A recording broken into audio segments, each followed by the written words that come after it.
Emma Woodhouse, handsome, clever, and rich, with a comfortable home and happy disposition, seemed to unite some of the best blessings of existence, and had lived nearly 21 years in the world with very little to distress or vex her.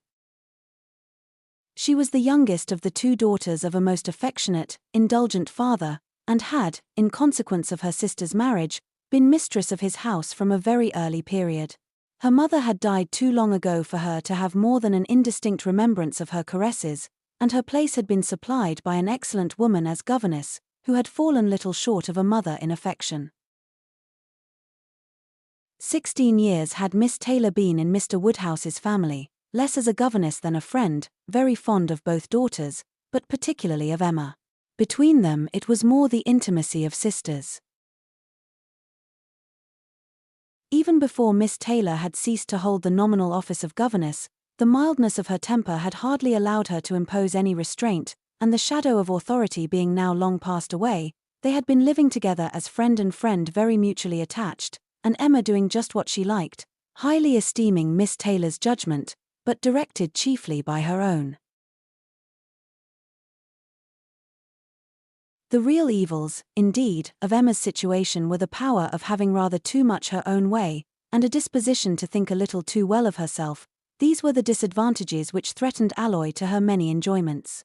The danger, however, was at present so unperceived, that they did not by any means rank as misfortunes with her. Sorrow came, a gentle sorrow, but not at all in the shape of any disagreeable consciousness. Miss Taylor married. It was Miss Taylor's loss which first brought grief. It was on the wedding day of this beloved friend that Emma first sat in mournful thought of any continuance. The wedding over, and the bride people gone, her father and herself were left to dine together, with no prospect of a third to cheer a long evening. Her father composed himself to sleep after dinner, as usual, and she had then only to sit and think of what she had lost. The event had every promise of happiness for her friend. Mr. Weston was a man of unexceptionable character, easy fortune, suitable age, and pleasant manners, and there was some satisfaction in considering with what self-denying, generous friendship she had always wished and promoted the match, but it was a black morning's work for her.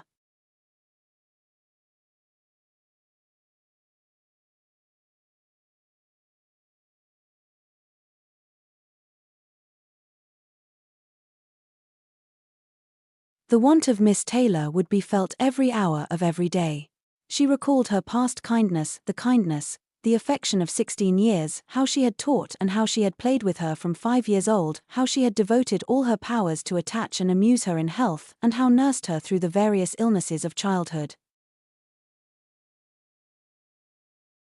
A large debt of gratitude was owing here, but the intercourse of the last 7 years, the equal footing and perfect unreserve which had soon followed Isabella's marriage, on their being left to each other, was yet a dearer, tenderer recollection.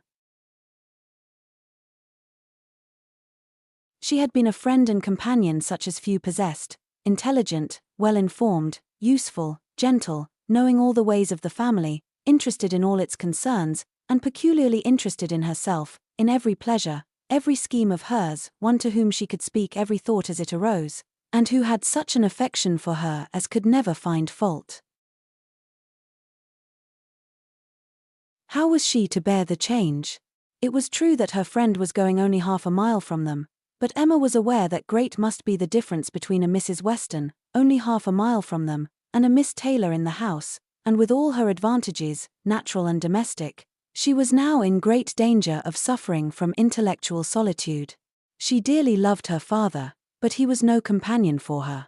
He could not meet her in conversation, rational or playful.